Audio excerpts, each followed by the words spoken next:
doctor París, que seguro ya se presentó un poco, pero cabe que les comente, para los que no saben, acá el doctor presta el asesoramiento, el servicio del asesoramiento legal y jurídico a la institución, al colegio, para todas las demandas que solemos tener en el colegio, ¿no? Los requerimientos de oficios o las consultas que nos hacen desde de algunas fiscalías o algunos juzgados, digamos, todas esas cosas que a nosotros nos exceden ampliamente. Para eso está el doctor París, que siempre nos está asesorando, y bueno, vamos aprendiendo mutuamente, porque él aprende de arquitectura y nosotros aprendemos del tema de derecho. También brinda el asesoramiento a los colegas en las primeras consultas, digamos, cuando vienen con algún problema en particular, recibe el asesoramiento del doctor París. Este módulo, como decía el doctor, él lo va a desarrollar hasta un poco antes de las 8, porque después se va corriendo a ver el partido, no se lo va a perder, pero el resto no tienen la misma libertad, porque después viene la contadora Pederser, que va a desarrollar el módulo de lo que tiene que ver con responsabilidades tributarias y todo ese tipo de cuestiones. Así que, como siempre, bueno, el doctor se tomó el trabajito de prepararles un módulo, que ya lo tienen todo, después también va a estar en la página, en la plataforma, como trabajamos la semana pasada, ¿no es cierto? O sea, con libertad de que cada uno consulte, que cada uno participe y todo eso, que de esa manera se va a hacer seguramente más llevadero un tema que para nosotros siempre es difícil de abordar. Así que estoy otra vez contenta de que sean tantos, ¿eh? La verdad está buenísimo. Bueno, gracias, doctor. No, por favor. Bueno, bien, después del inconveniente técnico, vamos a ponernos a trabajar en este tema de la responsabilidad civil. En la primera parte de la charla, como que la misma se va a dividir en dos partes. La primera, que quizás sea para ustedes medio aburrido, es el referido a cuáles son los presupuestos por los cuales alguien debe reparar a otro un daño que le ha producido. Los términos son jurídicos, sí, son jurídicos, pero es importante que ustedes lo sepan para su actividad profesional. Por eso, lo primero que vamos a ver es eso, y después, en base a eso, vamos a hablar de la responsabilidad civil del arquitecto. ¿Correcto? Como dijo Julia, a mí no me molesta, levantan la mano, preguntan, lo que sé lo contestamos y lo que no, lo averiguamos. Bien, entonces, en realidad, el arquitecto, en el ejercicio de su profesión, puede tener varios tipos de responsabilidades. Después vamos a ver que, según cómo se ubique en el ámbito comercial, va a ser aquella que se le va a aplicar. Pero puede tener muchas, pero fundamentalmente diríamos que puede tener una responsabilidad civil y una responsabilidad penal, una responsabilidad ética, que eso ya ustedes lo estuvieron conversando. Yo me voy a referir específicamente a la responsabilidad civil. ¿Bien? Bien, entonces la primera cuestión son cuáles son los presupuestos, o sea, cuándo alguien debe reparar a otro. ¿Bien? Los presupuestos son 4. El primero de ellos es el daño. Para que yo tenga la obligación de reparar a otro, le tengo que ocasionar un daño. ¿Y qué es un daño? Es una lesión o un menoscabo a un interés patrimonial o extrapatrimonial acaecido como consecuencia de una acción. O sea, cuando yo, con mi acción, ocasiono un perjuicio a otro. ¿Bien? Un menoscabo, eso es un daño. Y como dije ahí, yo digo que hay a un interés patrimonial o extrapatrimonial, porque pueden ser dos los daños, los patrimoniales y los extrapatrimoniales. El daño patrimonial o material lesiona valores económicos de la víctima. Y el daño que acepta el daño emergente, que es la pérdida sufrida en un valor económico existente, o sea, yo tenía a alguien y alguien me ocasionó un perjuicio a mí, y el otro es el lucro cesante, que es la frustración de ganancias que yo he dejado de percibir. ¿Bien? Segunda especie de daño que tenemos, el daño extrapatrimonial o el moral. Es aquel que altera la paz espiritual de una persona. Yo le puse ahí alteración disvaliosa del bienestar psicofísico de la persona. La persona, por el hecho mío, se siente mal.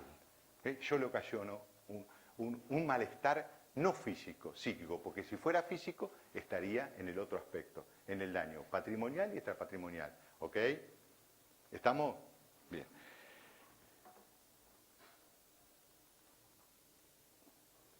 El segundo requisito que tenemos que tener, o el segundo presupuesto, para que yo esté obligado a repararle a alguien un perjuicio, aparte del daño, es la antijuridicidad.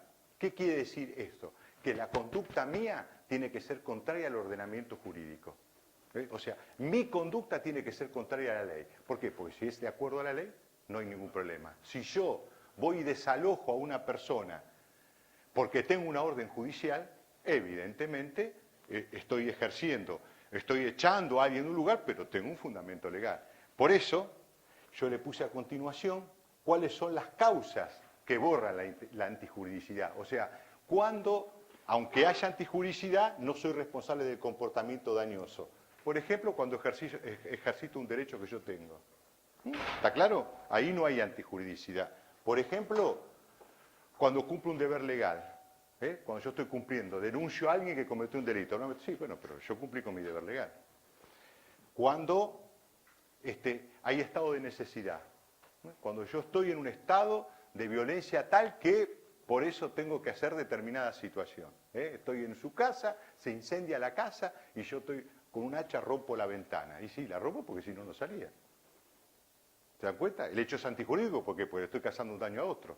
Pero se justifica eso. Estos son los casos que no tengo. La otra, cuando es legítima defensa. Cuando alguien me quiere a mí ocasionar un perjuicio. Yo me tengo que defender, por supuesto, en la medida proporcional al daño que me ocasiona. Y por último, la obediencia debida. Cuando yo cumplo una orden y tengo que responder a ella. Entonces, ¿cuál era el primero? ¿Cuál? Daño, no. ¿Cuál era el primer presupuesto? El daño. El daño. ¿Cuál es el segundo presupuesto? Muy bien. ¿Por qué le preguntaba esto? Ah, el consentimiento de la víctima. Este es el tercer requisito. Tiene que haber una relación de causalidad para que yo tenga que responder. No es por cualquier cosa, si el otro, no, tiene que haber una causalidad. Y esta causalidad tiene que ser doble. ¿Por qué tiene que ser doble? Porque tiene que haber una primera entre el hecho y el daño. ¿Correcto? Vinculación que debe existir entre el hecho y el daño para que el autor de ese comportamiento debe indemnizar el perjuicio. Si a una persona le hicieron mal una casa y se lo hizo el arquitecto A, no todos los arquitectos van a ser responsables de esa situación. ¿Por qué? Porque no hay esa determinación que se dice. Y la segunda determinación es ¿hasta cuándo respondo? ¿Hasta qué límite respondo? Dice, las consecuencias reparables. ¿Por qué tipo de consecuencia debe responder el autor del hecho? ¿Por las inmediatas, por las mediatas, por las remotas? No me meto en eso porque es muy jurídico, pero quiero que lo sepan. Las determinaciones son de dos tipos. Las inmediatas son aquellas que normalmente acompañan al negocio. Bueno, esas sí, de esas voy a responder. Las mediatas, las que no suceden. Si la remota, bueno, pero casi siempre se responde por las inmediatas. Y casi siempre tiene que ver si hay culpa o dolo, es mayor la responsabilidad de estas consecuencias. Si yo soy dolo y puedo llegar a responder hasta por las remotas. Si es culpa, respondo nada más que por las inmediatas. Pero no nos compliquemos. Eximentes, o sea, ¿cuándo hay eximentes, aunque esté el hecho, aunque esté determinado? ¿Cuándo hay eximente?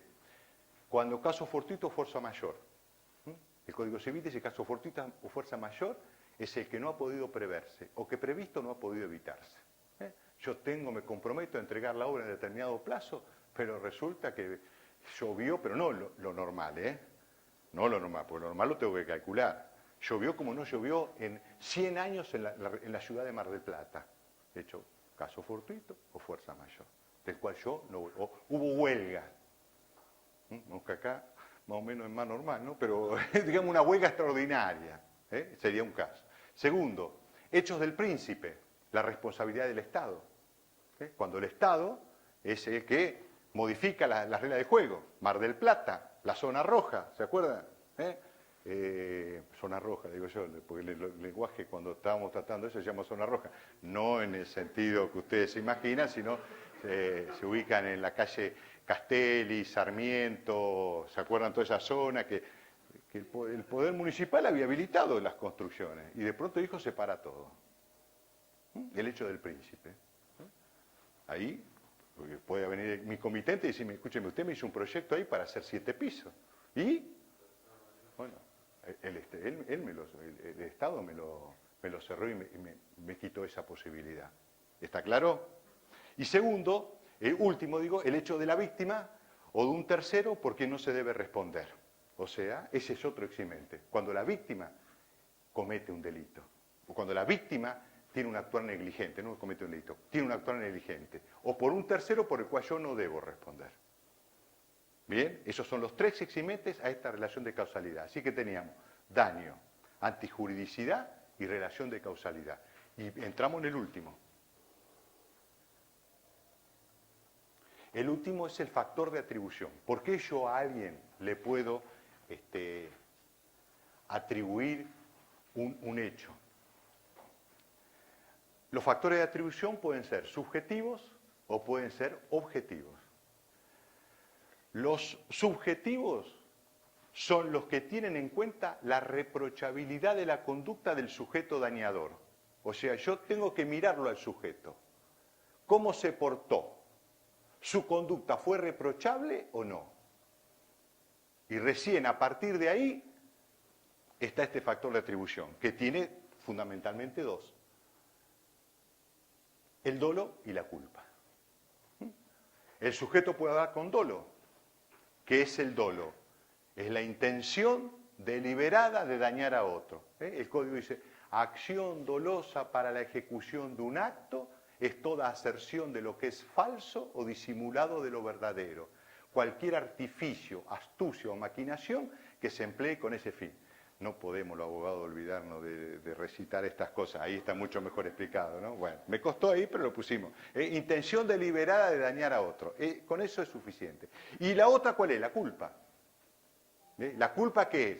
La culpa es la impericia, la negligencia, la imprudencia, la inobservancia de los reglamentos. Eso es la culpa. ¿Ven la diferencia? En el dolo que hay, intención de perjudicar. En el otro que hay, no soy perito, no pongo toda la diligencia, no soy un buen arquitecto, no soy un buen proyectista, no soy un buen director de obra, o no respeto los reglamentos, y hacelo, ponelo, y dale, no tomé todas las medidas necesarias, ¿correcto? Bien. Y aparte de eso, pero no solamente se puede responder por la conducta, por la reprochabilidad del sujeto, ¿cómo? Sí, no solamente por eso. La ley establece que también se puede responder objetivamente. O sea, no tienen en cuenta la reprochabilidad de la conducta, sino que el deber de reparar se impone por alguna otra razón como valoraciones sociales, económicas, políticas, la distinta ubicación que tiene el individuo. Yo voy a un supermercado, compro un producto, el producto está en malas condiciones, son responsables todos los de la cadena, desde el supermercado hasta el fabricante. ¿Y es una responsabilidad de qué tipo? Objetiva. No, pero yo no fui un perito, yo tomé... No, tenés que responder. ¿Por qué? Porque vos sos un consumidor y el otro tiene es la parte importante del contrato. O sea, hay distintas valoraciones. Y esto...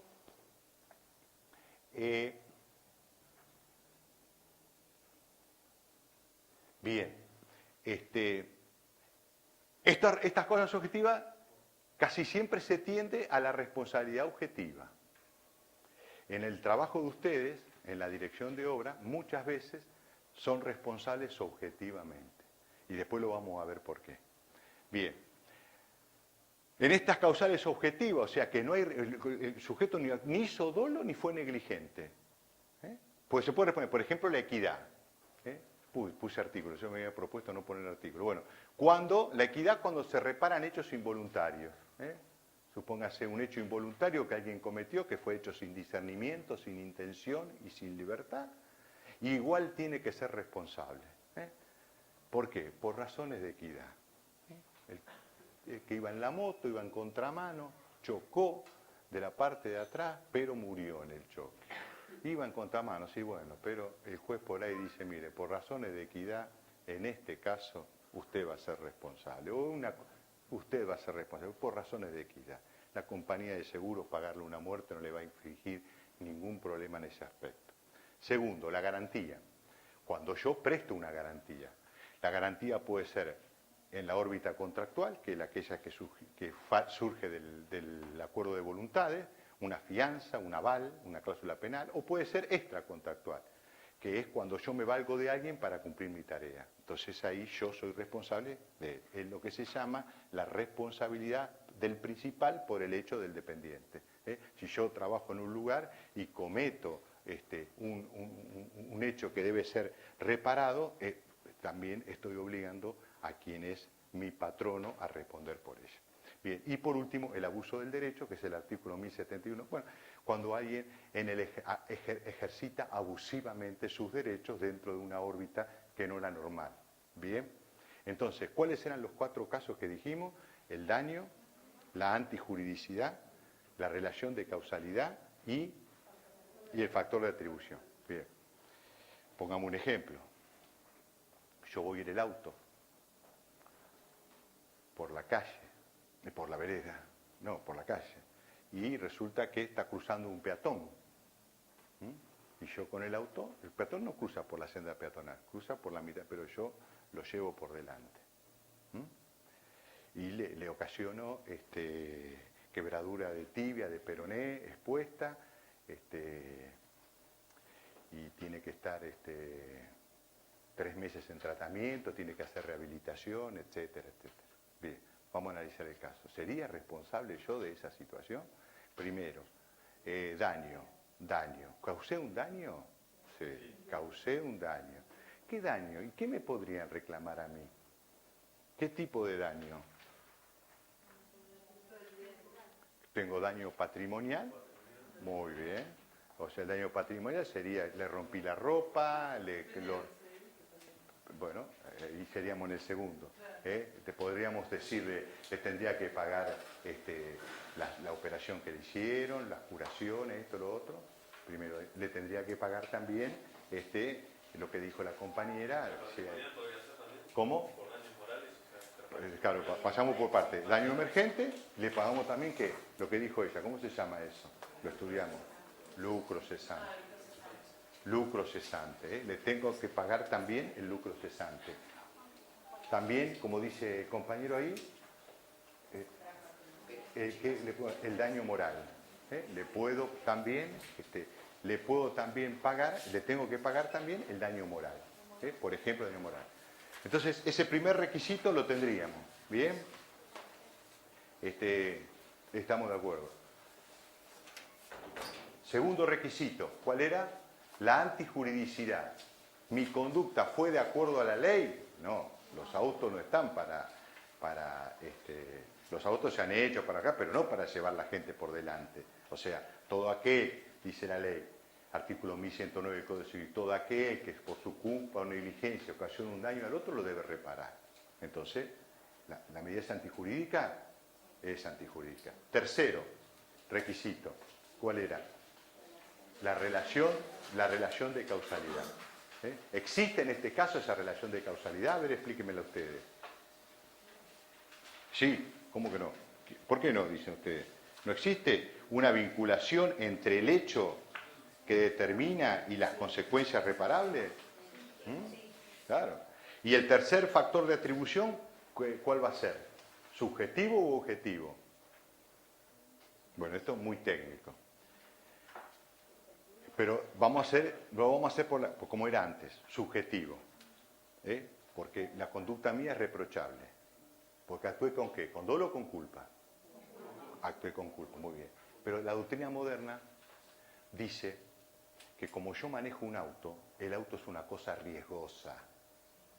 Y como es una cosa riesgosa, yo me tengo que hacer responsable de ese riesgo. ¿Se acuerda que lo vimos ahí?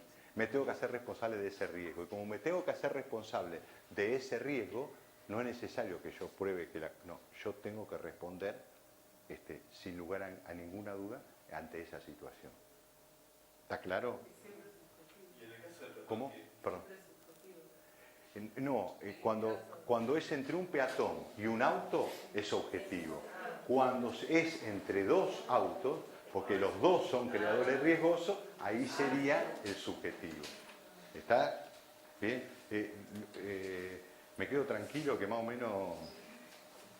Porque esto es jurídico, pero bueno, esto es necesario para que después podamos entender cuando hablemos del trabajo del trabajo de ustedes.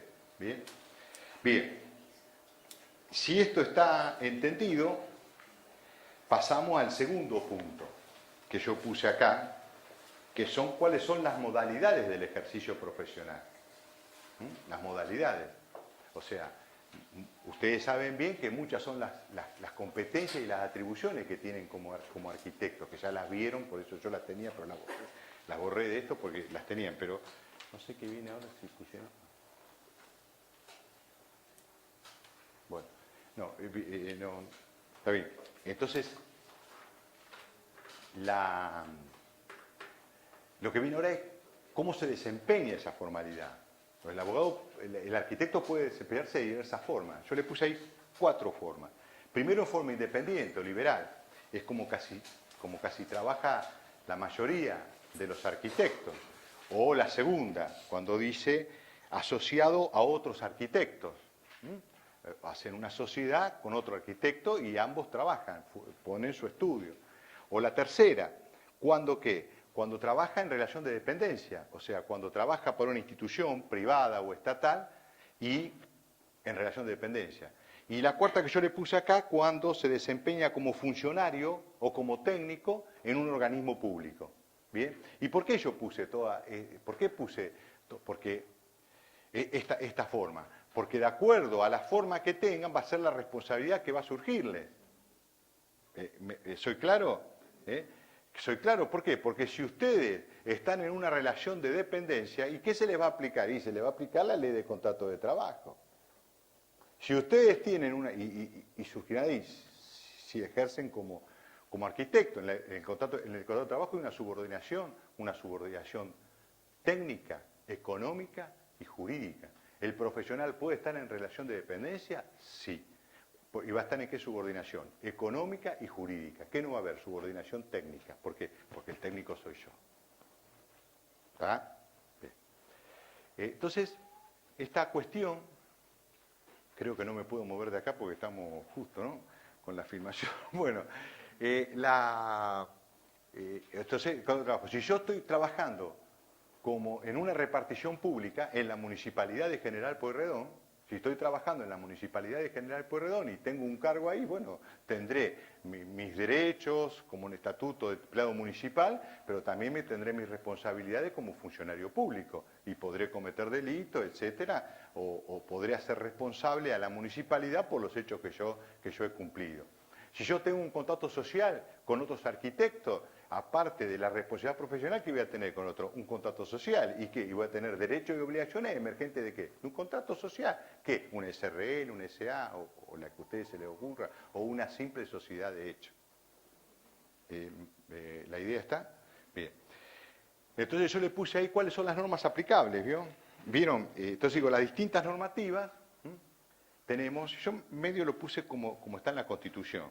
Disposiciones normativas de carácter internacional, la Constitución nacional y provincial, el Código Civil, el Código de Comercio, el Código Penal, las leyes y reglamentaciones administrativas, la Ley de Contrato de Trabajo y reglamentaciones, y las normas, y por último, desde el punto de vista ético, las normas de ética profesional. Una consulta, cuando dicen que trabajan en sociedad, cuando es contrato una obra y figuran los dos profesionales, ¿ya eso no representa una sociedad? Sí, de hecho. ¿Qué quiere decir una sociedad de hecho? Que son ilimitadamente.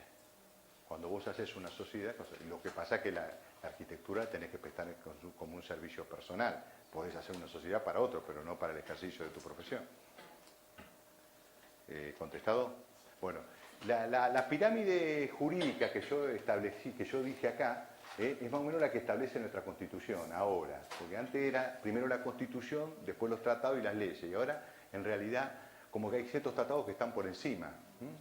Nosotros tenemos primero el Pacto de San José de Costa Rica, el otro, acá mano dura, contra la inseguridad, pena de muerte. No podemos tener la pena de muerte. O sea, cuando hablan esas cosas, no puede existir. Porque tenemos el Pacto de San José de Costa Rica, que lo prohíbe. No sería aplicable. ¿Correcto? Se modificó todo el Código Penal, toda la acusación penal, porque nosotros teníamos, en la provincia de Buenos Aires teníamos un solo juez que hacía la investigación y que condenaba. Y eso no estaba de acuerdo. Entonces, ¿qué se crearon? Los juzgados de garantía, un juez investiga, otro dicta sentencia, uno controla, el fiscal investiga, o sea, se creó un sistema distinto. ¿Y por qué? Porque se fue a un tribunal internacional y el tribunal internacional le aplicaba una sanción a la Argentina si no modificaba su régimen penal. Caso Bordón en Mendoza, se tuvo que modificar y se tuvo que establecer ese requisito. Por eso, hoy ahora como tenemos como la globalización, no solamente la globalización es en el aspecto económico, sino también la globalización se da en este aspecto jurídico, en donde hay principios que son reconocidos en todo el mundo y que están ahí arriba. Nobleza obliga a decir que tenemos una Corte Penal Internacional en la cual no está Estados Unidos, ¿no? O sea, que no seamos cínicos y digamos la verdad, los muchachos no firmaron. Reagan había establecido y Bush no firmó y bueno, y nunca más eso integraron en la Corte Penal Internacional. Pero bueno, ponemos todos los ejemplos para que ustedes analicen y saquen sus conclusiones. Pero existe eso, ¿eh? Después viene la Constitución Nacional y de la provincia y después vienen los códigos. Nosotros tenemos una forma de gobierno federal, o sea, nosotros somos representativa, republicana y federal. Representativa porque actúa por medio de sus representantes, o sea, gobierna por medio de personas que nosotros elegimos cada 2 años, 4,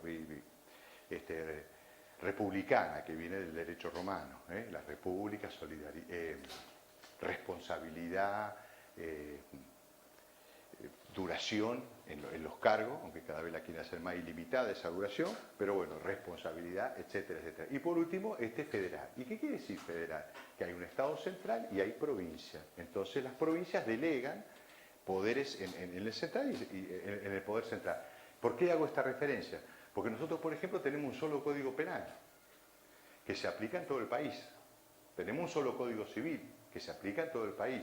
Tenemos una sola ley de contrato de trabajo que se aplica en todo el país, pero sin que tales códigos alteren las jurisdicciones locales. ¿Qué quiere decir? Que cada provincia puede establecer su propio procedimiento.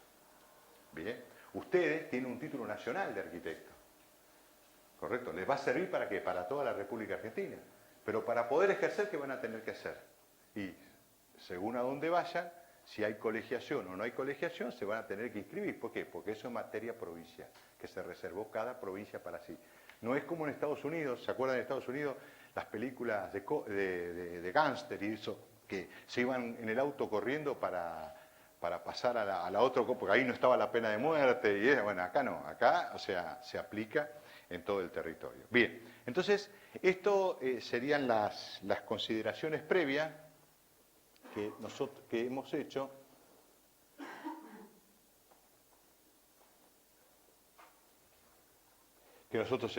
Bien, hecha esta aclaración, yo creo que ahora sí, con estos principios que tenemos, ¿qué hora es? ¿Tiene horario? ¿Qué hora? Oh, bueno, 7:10, avísenme, chicos. Los fundamentos de la responsabilidad, porque no llegamos, sino, porque tardamos mucho, perdimos mucho tiempo con el otro tema. Bien, el tema es el siguiente. Ahora sí estamos en condiciones de poder analizar un poquito cuál es la responsabilidad del arquitecto, la responsabilidad civil del arquitecto. Si siguen ustedes en el programa, el apunte que yo les traje, dice que en general la obligación del arquitecto es de resultado, no de medios. Ese es otro término jurídico que lo vamos a aclarar. El arquitecto tiene una obligación de resultado en la mayoría de los casos, a veces es de medio, y no de medio. ¿Qué quiere decir de resultado? Que él le asegura a la otra parte un fin preciso. Cuando ustedes van a construir una casa, ¿qué le aseguran a su comitente? Que le van a hacer la casa sólida, resistente, que no se va a caer ante el primer viento, que no va a entrar el agua, etc. Ustedes le cantaron, esa es una obligación de resultado. En cambio, yo, abogado, ¿qué tengo? Una obligación de medio. Si un cliente viene a mí y me da un asunto para que yo se lo atienda, yo no estoy obligado a ganar el juicio. Mi obligación es de medio. Yo tengo la obligación de poner todas